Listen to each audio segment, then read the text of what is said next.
14장 하나님 앞에 올려드리겠습니다.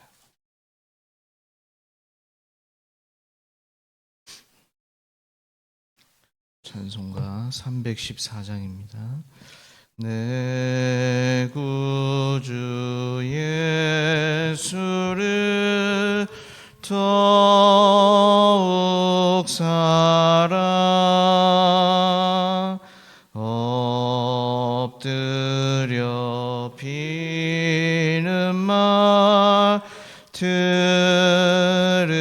들으소서. 내 진정 소원이 내 구주 예수를 더욱 사랑 더욱 사랑 이전에 세상 나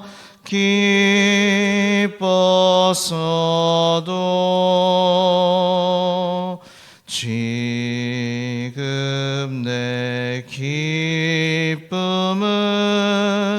오직 예수.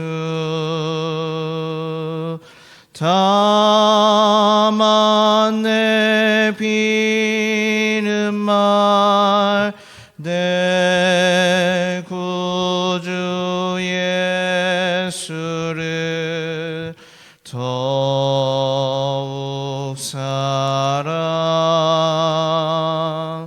더욱 사랑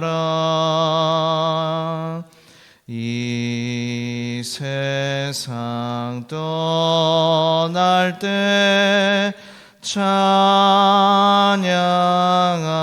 찬양하고 숨질 때 하는 말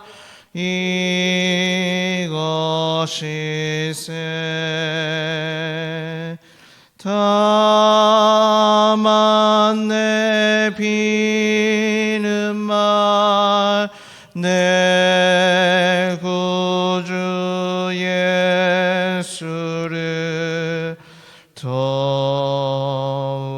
사랑 더욱 사랑.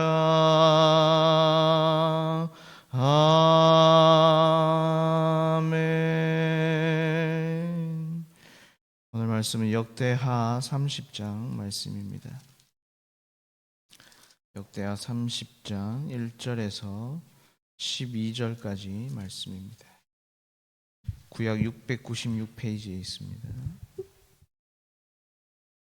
역대하 30장 1절에서 12절까지 말씀입니다. 우리 한 절씩 나누어서 교독하겠습니다.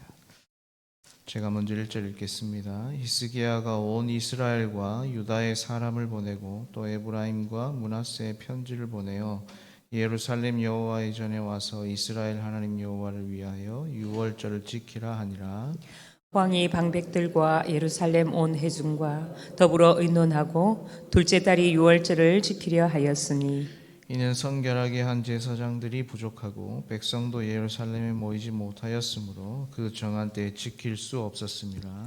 왕과 온 회중이 이 일을 좋게 여기고 드디어 왕이 명령을 내려 브엘세바에서부터 단까지 온 이스라엘에 공포하여 일제히 예루살렘으로 와서 이스라엘 하나님 여호와 유월절을 지키라 하니 이는 기록한 규례대로 오랫동안 지키지 못하였음이더라. 부활꾼들이 왕과 방백들의 편지를 받아 가지고 왕의 명령을 따라 온 이스라엘과 유다에 두루 다니며 전하니 일러스되 이스라엘 자손들아 너희는 아브라함과 이삭과 이스라엘의 하나님 여호와께로 돌아오라. 그리하면 그가 너희 남은 자 곧 아수르의 왕의 손에서 벗어난 자에게로 돌아오시리라. 너희 조상들과 너희 형제같이 하지 말라. 그들은 그의 조상들의 하나님 여호와께 범죄하였으므로 여호와께서 멸망하도록 버려두신 것을 너희가 똑똑히 보는 바니라. 그런즉 너희 조상들 같이 목을 곧게 하지 말고 여호와께 돌아와 영원히 거룩하게 하신 전에 들어가서 너희 하나님 여호와를 섬겨 그의 진노가 너희에게서 떠나게 하라. 너희가 만일 여호와께 돌아오면 너희 형제들과 너희 자녀가 사로잡은 자들에게서 자비를 입어 다시 이 땅으로 돌아오리라. 너희 하나님 여호와는 은혜로우시고 자비하신지라 너희가 그에게로 돌아오면 그의 얼굴을 너희에게로 돌이키지 아니하시리라 하였더라. 보발꾼이 에브라임과 므낫세 지방 각 성읍으로 두루 다니면서 수볼론까지 이르렀으나 사람들이 그들을 조롱하며 비웃었더라. 그러나 아셀과 므낫세와 스불론 중에서 몇 사람이 스스로 겸손한 마음으로 예루살렘에 이르렀고 하나님의 손이 또한 유다 사람들을 감동시키사 그들에게 왕과 방백들이 여호와의 말씀대로 전한 명령을 한 마음으로 준행하게 하셨더라. 아멘. 예, 우리는 이 앞에 29장에서 시작한 유다의 3대 선왕 중 한 명이죠. 히스기야 왕에 대해서 지금 계속해서 보고 있습니다. 유다의 3대 선왕이라고 하면 흔히 이제 아사 왕, 여호사밧 왕, 히스기야 왕 이렇게 세 명을 들기도 하고 거기에 이제 요시야 왕까지 넣으면 4대 선왕이다 이렇게 흔히 학자들이 이야기를 많이 합니다. 그런데 이렇게 이제 3대 선왕, 4대 선왕 이렇게 평가하는 기준은 뭐냐면 성경에 이들이 이제 하나님이 어떻게 이들을 평가하고 있는가를 중점을 두고 그렇게 평가를 하는 것입니다. 사실은 그 세 명 말고도 여호와 앞에서 정직히 행한 왕은 성경을 보시면 여러 명이 있습니다. 그런데 그 중에서도 하나님이 그의 시선과 하나님의 그 마음을 주셨던 그 왕들은 뭐냐면 다윗의 길로 행한 것이냐, 그들이 다윗의 길로 행해서 그 길을 걸어갔느냐 아니냐에 따라서 나누어진다라는 것입니다. 그래서 오늘 우리가 보고 있는 이 히스기야 왕은 종교개혁을 하면서 동시에 성전개혁도 하였는데 그 내용을 이제 한마디로 요약할 수 있는 말씀이 뭐냐면 우리가 보았던 29장 여러분 잠깐 보시면 29장 3절 4절 두 절에 이 히스기야가 한 종교개혁 성전개혁을 집약해 놓았다 이렇게 보시면 됩니다. 3절 4절 잠깐 보시면 29장 3절 4절에 보시면 첫째 달에 여호와의 전 문들을 열고 이게 첫 번째 히스기야의 개혁입니다. 그러니까 여호와의 전 문들을 첫 번째는 열었고 두 번째는 수리하고 그 다음에 4절에 보시면 제사장과 레위 사람들을 동쪽 광장에 모으고라고 해서 이 모으고 그러니까 열고 수리하고 모으고 이 세 가지 단계를 히스기야는 종교개혁으로 진행을 해나간 것입니다. 오늘날도 여러분 종교개혁이라는 단어를 많이 쓰는데 좁은 의미로 보면 이 세 가지 단계로 진행된다 이렇게 보시면 됩니다. 교회 문은 항상 누구든지 들어올 수 있도록 열려 있어야 되니까 열어야 하고 또 하나는 수리되어야 한다는 것은 어떤 외관상 수리도 할 수 있겠지만 이건 뜻을 갖고 있냐면 갱신한다는 것을 갖고 있습니다. 그러니까 갱신하는 것, 개혁을 말하는 것입니다. 그러니까 잘못된 부분을 고쳐나가는 것을 의미한다는 것을 갖고 있는 것입니다. 그래서 여러분 교회가 개혁한다는 것은 바꾸는 게 아니라 오히려 말씀으로 여러분 돌아가는 것이 개혁이라는 것을 기억해야 된다는 것입니다. 말씀이 중심이 되지 않는 개혁, 다른 말로 하면 하나님 없는 개혁은 자칫 인본주의의 온상이 될 수 있다는 것을 우리가 잊으면 안 되는 것입니다. 교회가 새로워진다라고 할 때에 이 새로워진다는 건 뭐냐면 말씀이 중심이 될 때 교회가 새로워질 수 있는 것이지 언뜻 보면은 뭔가 새로워지는 것 같고 하지만 결국에 그것은 무엇입니까? 무너질 수밖에 없다라는 것입니다. 그래서 결국에는 하나님이 중심이 되는 하나님 말씀이 중심이 되는 개혁이 필요하다. 그래서 왜 제가 이 열고 수리하고 이 단어의 의미를 함께 깊은 의미를 집어넣냐 하면 그래서 이 열고 수리하고 그 다음에 뭐가 나옵니까? 모은다는 것입니다. 지금 히스기야가 4절에 봤더니 사람들을 그 다음에 모았다라는 것입니다. 즉 히스기야는 성전이 단순한 건물이 아니라 바로 사람이고 성전이다라는 것을 알고 있었던 것 같습니다. 그래서 누구를 모았냐면 먼저 4절에 봤더니 레위인들과 제사장들을 동쪽 광장에 모았다라는 겁니다. 그리고 5절부터 그 유명한 우리가 알고 있던 히스기야의 설교를 듣게 되는 것입니다. 왜 이들을 모았을까요? 진정한 갱신, 진정한 개혁은 바로 내가 먼저 하나님의 말씀으로 돌아가야 하니까. 그래서 지금 히스기야는 바로 그 하나님의 말씀을 지키고 전하는, 다른 말로 하면 이 당시로 말하면 백성들과 하나님을 연결시켜주는 바로 이 레위인들과 제사장 그룹을 먼저 모으고 바로 선포를 하는 것입니다. 우리가 먼저 하나님께로 돌아가지 않으면 안 된다라고 이제 그것을 먼저 선포하게 되는 것입니다. 그래서 여러분, 교회의 개혁은 이 열고 수리하고 모으고 이 순서대로 가야 합니다. 근데 오늘날 이게 거꾸로 가면 문제가 되는 것입니다. 열고 수리하고 모아야 되는데 오늘날은 일단은 뭐 합니까? 모으고 먼저 본다는 겁니다. 사람들을 모아야 우리는 이렇게 생각하는 거죠. 부흥이 되는 교회구나, 성장하는 교회구나. 그러니까 자연스럽게 뭘로 가죠? 좋은 교회구나, 이렇게 판단한다라는 것입니다.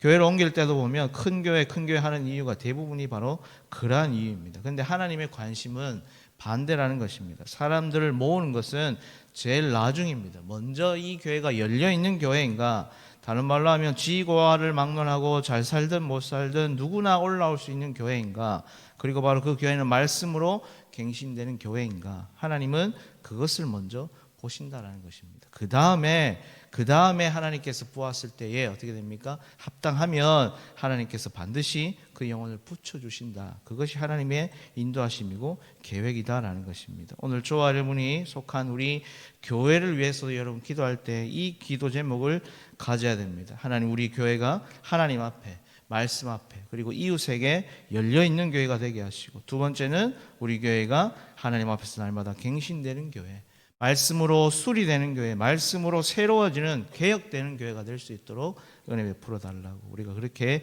기도해야 된다는 것입니다.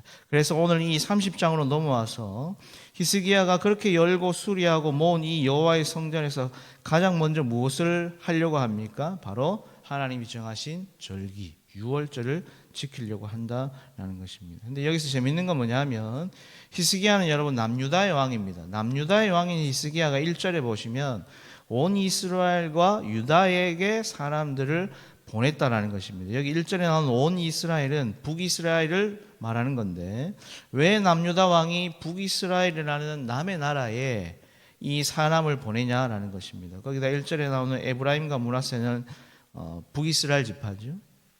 그러면 왜 남의 지파에다가 이 편지를 보냈느냐라는 것입니다. 거기도 내용도 보면 예루살렘 여호와의 전에 와서, 1절에 보시면 예루살렘 여호와의 전에 와서 이스라엘 하나님 여호와를 위하여 유월절을 지키라라고 하면서 왜 예루살렘으로 부르냐라는 것입니다. 쉽게 말해서 북이스라엘 사람들을 왜 자기가 있는 예루살렘 남유다로 부르고 있냐라는 것입니다. 사실 이 답은 오늘 말씀에는 안 나와 있지만 같은 동일 선상의 말씀이 열왕기하 18장에 가면 18장 9절에서 12절에 가면 나와 있는데, 간단하게 설명을 드리면 이 당시에 북이스라엘의 수도인 사마리아가 이제 아수르에 의해서, 아수르의 살마네셀이죠. 거기 살마네셀 왕에 의해서 이 북이스라엘이 이제 함락을 당하게 됩니다. 그리고 얼마 되지 않아서 북이스라엘은 멸망을 하게 되는데, 이 북이스라엘이 멸망한 것이 BC 721년인데 그게 바로 남유다 히스기야 왕으로 치면 6년째 되던 해에 일어난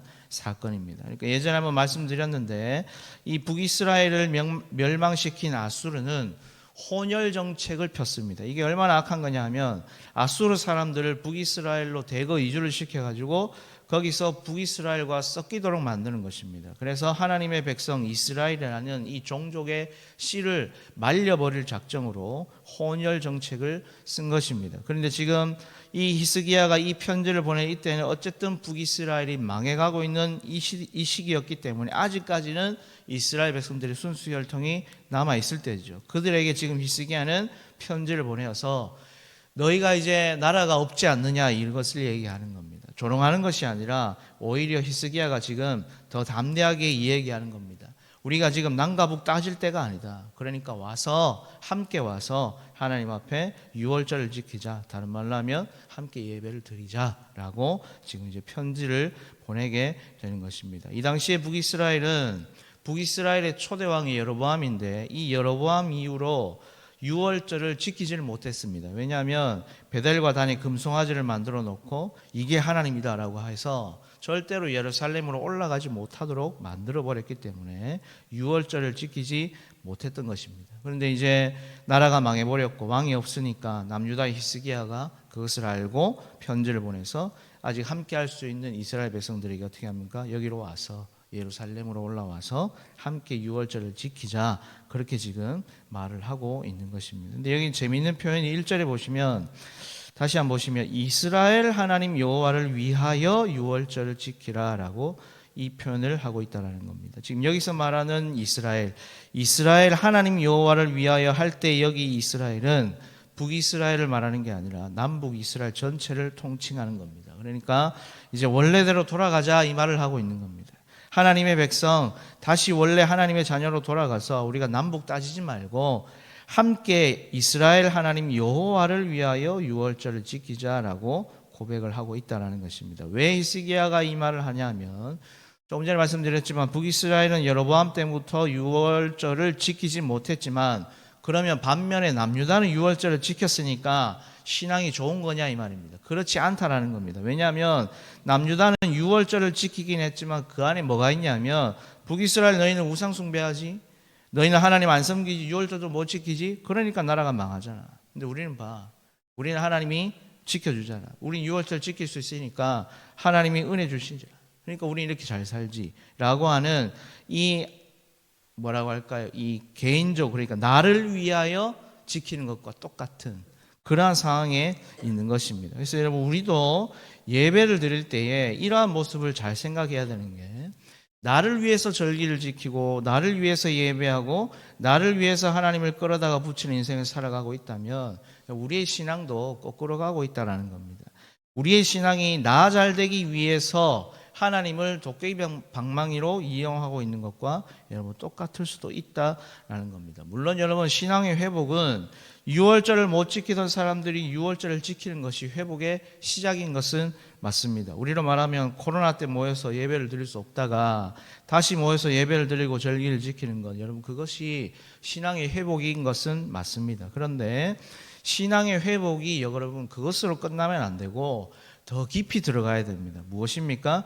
내가 복받고 내가 은혜 받고 내가 잘되기 위해서, 나를 위해서 예배하는 게 아니라 여호와를 위해서 예배하고 여호와를 위하여 살아가는 그 인생으로 바뀌어지는 것이 여러분 참된 신앙의 회복이다라는 것입니다. 우리가 이 새벽에 올라오는 것도, 물론 우리가 여기서 이 땅을 살아갈 수 있는 힘을 얻는 것도 중요하고, 또 내 가족과 내 자녀를 위해서 기도하는 것도 중요하지만, 그것보다 먼저 전제되어져야 될 게 뭐냐면, 내가 정말 하나님의 영광을 위하여 살아가고 있는가, 나는 정말 하나님의 백성으로 하나님의 그 영광을 위해서 이 땅을 살아가고 있는가, 내 뜻을 죽이고 하나님의 뜻을 붙잡고 살아가고 있는가, 그것을 점검하고 회개하고 자복하고 다시 한번 하나님께로 그 기준을 맞추는 것이 여러분 이 새벽이 되어야 되고 우리가 날마다 드리는 예배가 되어야 될 줄로 믿습니다.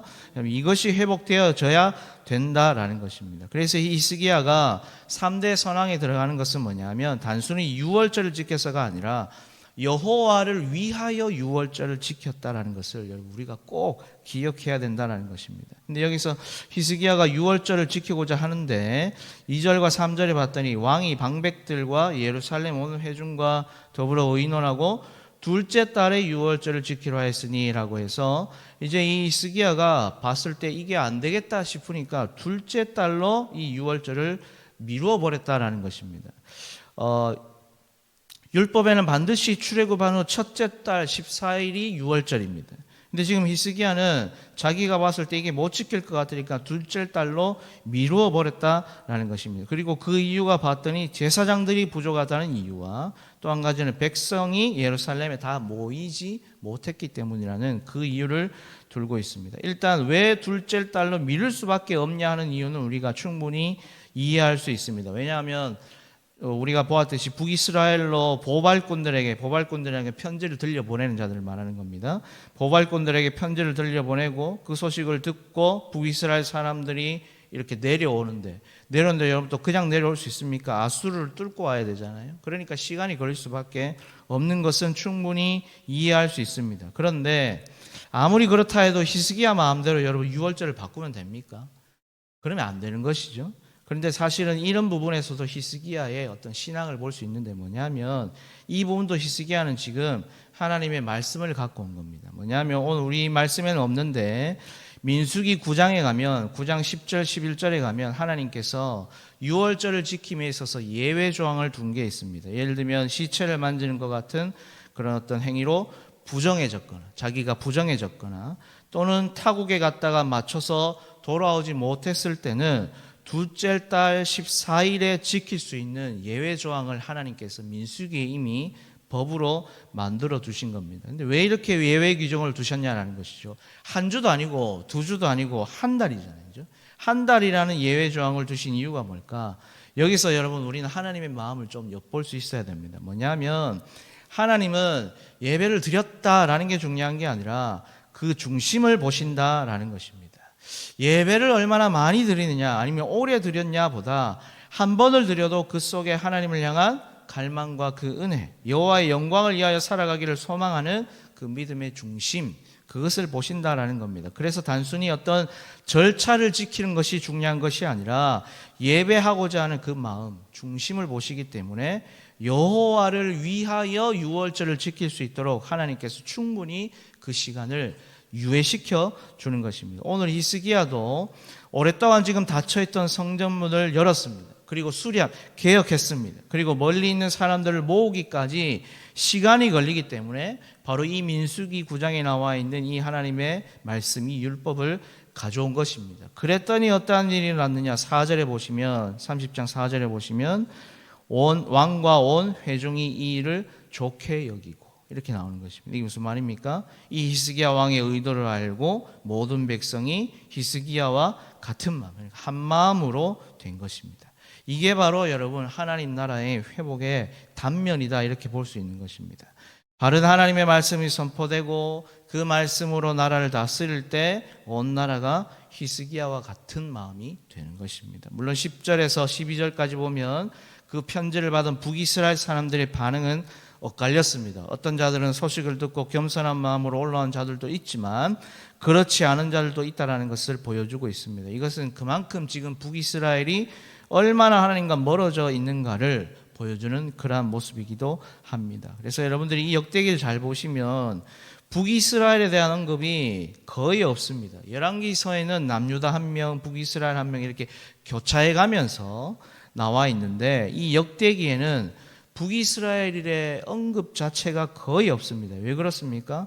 북이스라엘의 역사가 없어서가 아니라 하나님의 시선이 지금 어디로 향해 있는가? 하나님의 시선은 바로 역대기에 있다. 다른 말로 하면 하나님의 말씀에 순종하고 그러니까 다윗의 언약이 이어지는 하나님을 바라보고 예배하는 그들을 향하여 하나님의 눈이 머물러 있다라는 것을 보여주고 있는 것입니다. 예배가 사라지고 단과 베델의 금송아지를 세우고 하나님이 아닌 다른 것을 따라가고 쫓아가는 순간 하나님의 역사에서 북이스라엘은 사라집니다. 그리고 다시 등장하는데 오늘 말씀 속에 나라가 망한 다음에 우리가 보는 이 30장에 6월절에 다시 동참하면서 북이스라엘이 다시 등장을 하게 되는 것입니다. 그러니까 결국 하나님의 관점은 뭐냐? 왕이 누구냐? 통치자가 누구냐? 또는 나라가 얼마나 든든하냐? 군사가 얼마나 많고 돈이 얼마나 많고 능력이 얼마나 좋으냐? 그게 아니라 정말 그가 하나님 앞에 진실한 예배자인가? 하나님께서 그것을 더 중요하게 바라보신다라는 것입니다. 오늘 저와 여러분도 마찬가지입니다. 오늘 저와 여러분이 하나님 앞에 올라올 때 기억해야 될 것은 내가 얼마나 유명한 사람이 되느냐, 내가 얼마나 많은 것을 누리느냐, 그게 아니라 때론 여러분 우리가 살아가다 보면 망한 것 같고 너무 힘들고 어려워 가루가 되고 으스러지고 부스러진 것 같은 그런 비참한 때라도 그 모습 그대로 그 자리에 올라와서 이 주님 전에 올라와서 다시 여호와를 위하여 살아가기를 소망하는 자를 하나님께서는 만지시고 회복시키시고 다시 한번 믿음의 길을 허락하신다라는 것을 우리가 오늘 이 말씀을 통해서 바라볼 수 있게 되는 것입니다. 그래서 여러분 오늘 이 하루도 나를 위하여가 아니라 오직 여호와를 위하여 살아갈 수 있는 이 하루 그리고 저와 여러분의 남은 인생이 다 될 수 있기를 주님의 이름으로 축원합니다. 기도하겠습니다. 하나님 아버지 은혜를 감사합니다. 오늘 이 히스기야가 하나님 안에서 유월절을 회복하면서 남유다뿐만 아니라 이제는 망해버린 북이스라엘에도 편지를 보내서 그들을 초대하는 모습을 바라봅니다. 그러면서 이제는 우리를 위해서가 아닌 나를 위해서가 아닌 여호와를 위하여 유월절을 지킬 것을 선포하는 이 히스기야의 고백을 바라보면서 하나님, 우리의 예배도 우리의 기도도 남은 우리의 인생도 여호와를 위하여 살아갈 수 있는 복된 인생 될 수 있도록 역사하여 주시옵소서. 세상은 나를 위하여 살아가야 된다고 말하고, 어떻게 하면 내가 더 잘 살고 내가 더 배불리 먹고 내가 더 많은 것을 누릴 것을 고민하라고 하지만, 오늘 하나님 우리에게 여호와를 위하여 살아갈 것을 명령하고 있사오니 하나님, 이 말씀에 우리가 순종케 하여 주시옵소서. 그리스도인에게 진정한 회복은 바로 우리의 중심이 나 중심에서 하나님 중심으로 바뀌는 것임을 잊지 않게 하시고, 우리가 교회 안에 있든 또는 주어진 세상의 삶을 살아가든 항상 나의 중심이 아닌 하나님의 중심으로 이 땅을 살아갈 수 있도록 도와주시고, 그래서 우리를 통하여 영광을 받으실 그 여호와 하나님 한 분을 위하여 살아가는 우리의 복된 인생, 우리 삼성의 온 가족들 다 될 수 있도록 도와주시옵소서. 오늘 이 하루도 그런 복된 한날 되기를 간절히 소망하며 예수님의 이름으로 기도드리옵나이다. 아멘. 하늘에 계신 우리 아버지, 아버지의 이름을 거룩하게 하시며 아버지의 나라가 오게 하시며 아버지의 뜻이 하늘에서와 같이 땅에서도 이루어지게 하소서. 오늘 우리에게 일용할 양식을 주시고, 우리가 우리에게 잘못한 사람을 용서해 준 것 같이 우리 죄를 용서해 주시고, 우리를 시험에 빠지지 않게 하시고 악에서 구하소서. 나라와 권능과 영광이 영원히 아버지의 것입니다. 아멘.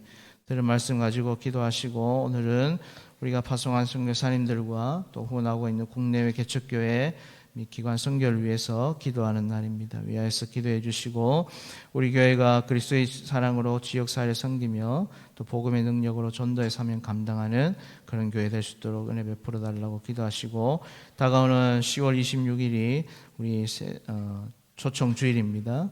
한 영혼, 하나님께서 기뻐하시는 그 한 영혼, 우리가 작정하고 품은 태신자들이 마음의 문을 열고 또 환경의 문을 열고 주님 전에 올라와서 예배를 드림으로 그들의 남은 인생 또한 하나님께서 기뻐하시는 인생이 될 수 있도록 여러분 위하여서 꼭 기도해 주시고, 또 우리 주위에 여러 가지 아직도 예수 그리스도를 믿지 못하는 그런 영혼들이 많이 있습니다. 위하여서 기도해 주시고, 우리 주일학교의 전도 사역을 위해서도 함께 기도해 주시면 좋겠습니다. 우리 주여 크게 한번 부르고 통성으로 기도합니다. 주여